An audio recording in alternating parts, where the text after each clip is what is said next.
張梳化真係污糟到嚇死人，冇辦法，點都要搞搞佢。歡迎你返嚟敗家中女呢個頻道啊！呢條片呢，其實已經拍咗成1年半㗎啦，不過真係好忙，所以呢一直未剪片。但係我成日心掛掛，好想快啲剪好呢條片，因為我覺得呢部嘢真係勁好用，特別係呢，如果你屋企係有小動物嘅話呢，你啲梳化啊、cushion 嗰啲呢，好容易污糟㗎嘛。呢部嘢真係勁有用。呢部嘢叫步衛清潔機，想買佢咪就係因為張梳化好污糟咯。張梳化好污糟咪就係因為呢隻貓咯。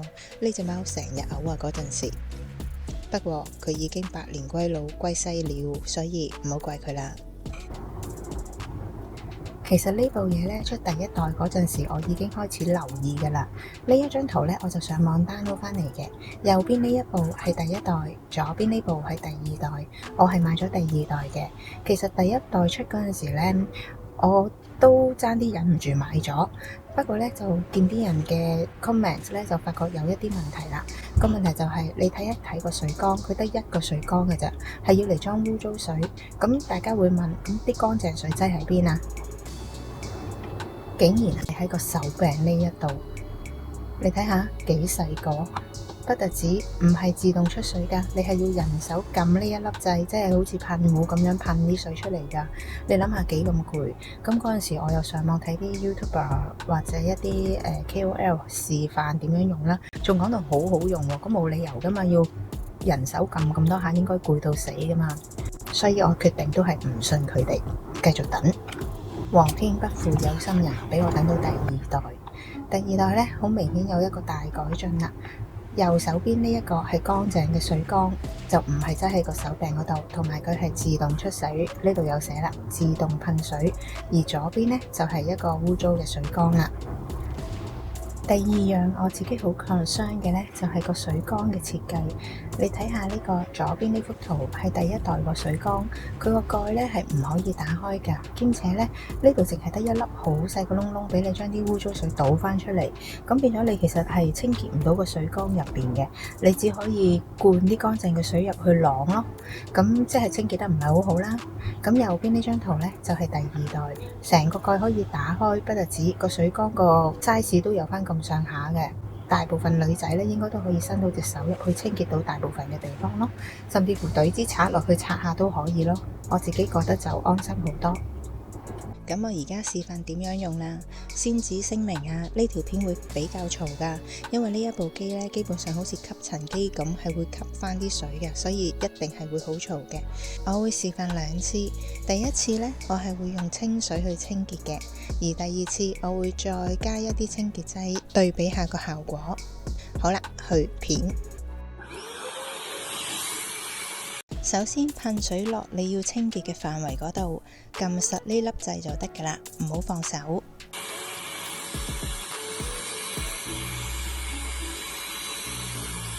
噴完水呢，我哋就要吸翻啲水啦。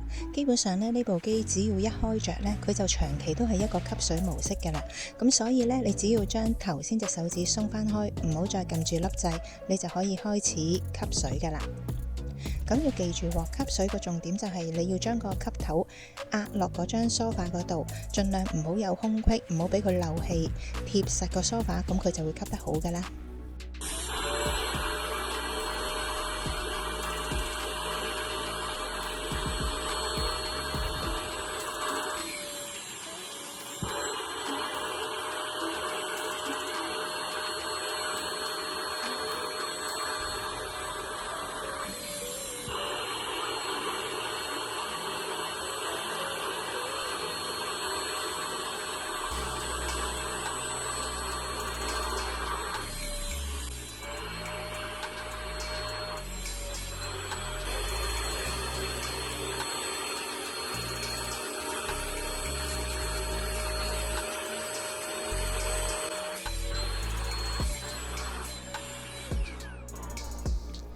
咁呢，你而家已經可以見到原先最污糟嗰一笪呢，同其他地方已經係個顏色近啲嘅啦。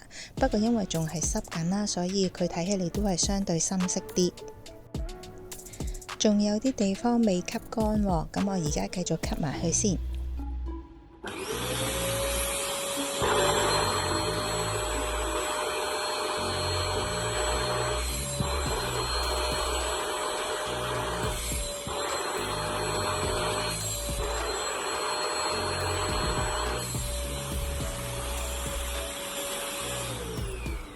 大家要留意啦，呢一部機呢，佢一定唔會係可以100% 吸乾晒啲水分㗎。佢話得你都唔好信啦。咁我而家就試下用紙巾印俾你哋睇，吸完之後嗰個乾濕度到底係大約係點？我自己覺得呢個濕度比我想象中好少少，我以為係會幾濕下嘅。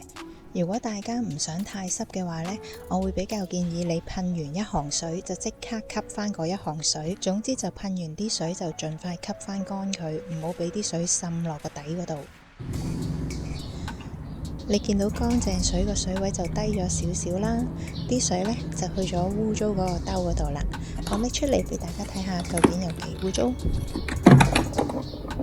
其實都真係幾得人驚㗎，我只不過用清水咁樣清潔啫嘛。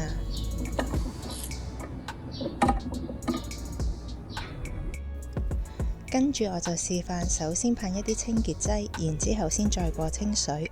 我呢一支呢，其實只不過係一啲普通嘅鹼液溝咗水，自己揾個噴壺裝住佢就得㗎啦。個比例我就好隨意嘅，好似大約係1:9咁上下啦，9係水啊。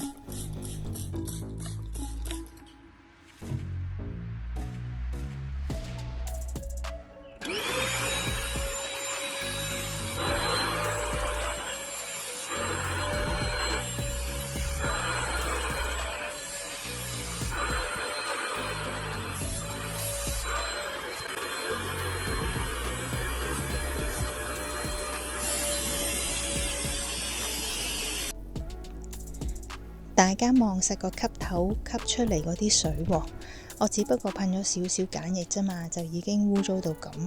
所以呢，如果你張梳化或者你啲 cushion 係好污糟呢，我建議都過一次鹼液。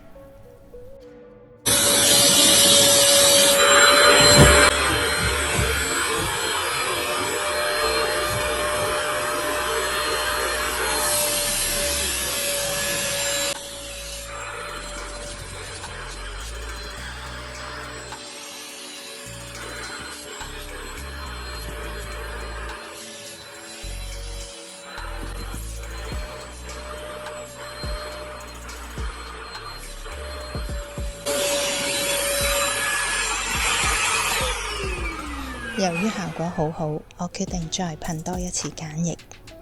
今次你會發現更加驚嚇。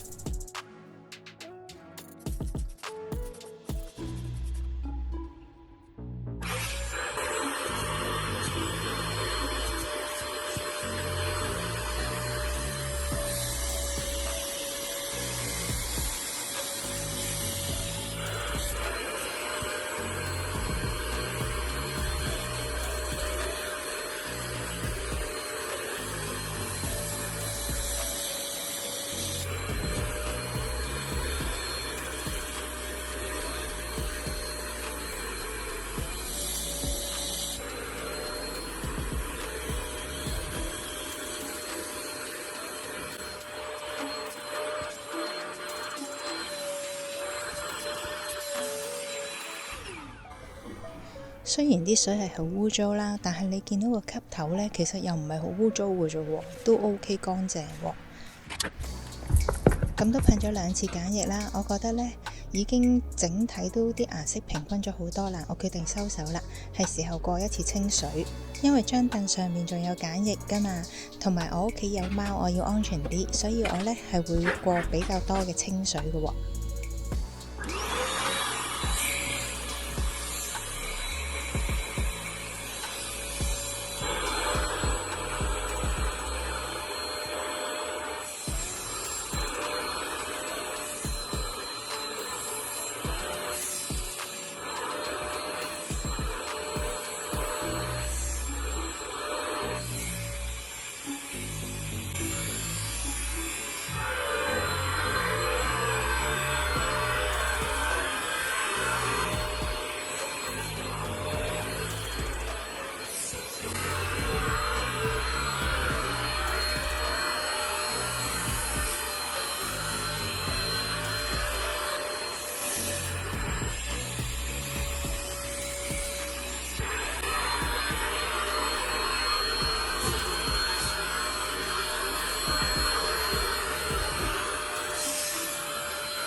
見唔見到啲水仲污糟過頭先啊？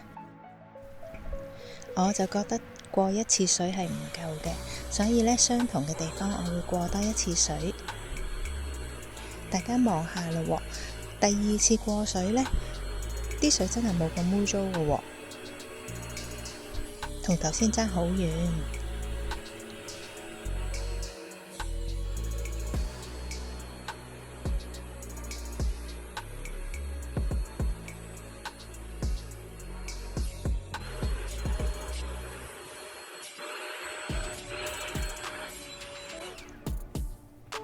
今次有冇覺得再明顯乾淨咗一度呢？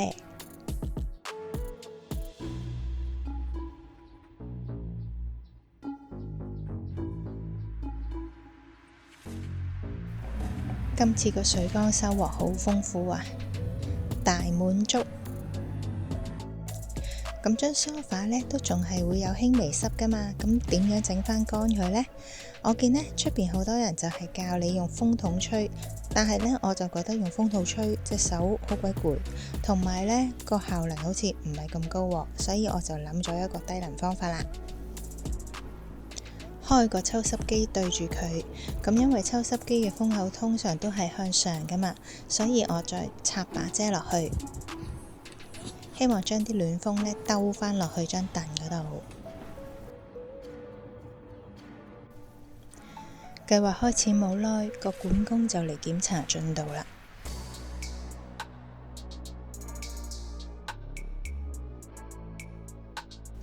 而且佢話要深度檢查添。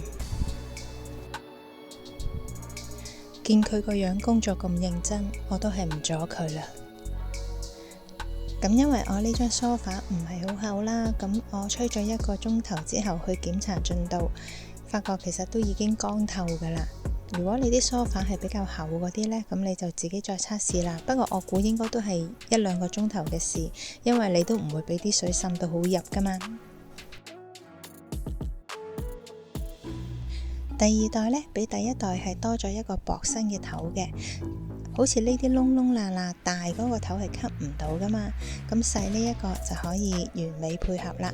有時啲梳化邊呢會有一條罅嘅，呢一個就可以用到啦。同埋我覺得呢部嘢個收納設計得好好啊，啲嘢唔會散收收咯。你睇下佢條喉呢係可以包住成個機身啦，然之後呢個手柄都可以有個位晾住嘅，唔會掉掉揈咁咯。啲電線都有位俾佢捲得好好地。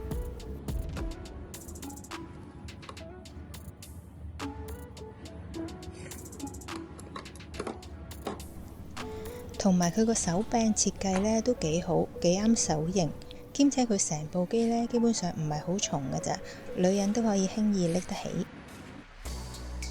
今日嘅分享係咁多，記得訂閱、點讚同留言啦，拜拜。